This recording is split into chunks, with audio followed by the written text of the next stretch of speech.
Prečo viac nechceme, aby bolo Slovensko členským štátom Európskej únie? Predstavte si túto situáciu. Vlastne si ju netreba ani predstavovať, žijeme ju každý deň.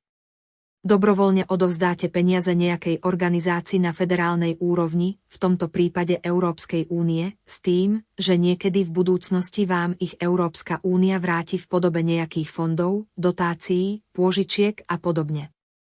Chcem zdôrazniť fakt, že Slovensko sa dobrovoľne vzdáva vlastných peňazí len preto, aby sa k nim niekedy v budúcnosti opäť raz za menej výhodných podmienok a pomerne komplikovane dostalo, eurofondy a ich čerpanie. Predstavte si situáciu, že si na Slovensku schválime zákon, ktorý je dobrý a nanajvýš potrebný. Príde však Európska únia a povie, že tento zákon dobrý nie je a uzurpuje si moc do svojich rúk, pričom sa oháňa medzinárodným právom a nadradenosťou medzinárodných zmlúv a dohovorov. Ak chceme byť národom suverénnym, nie je iná možnosť ako tento útlak ukončiť.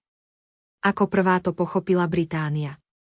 Nenechajme si zalepiť oči tým, keď v nejakom väčšom meste vyrastú parky, pribudnú fontány, lavičky alebo nové cyklotrasy.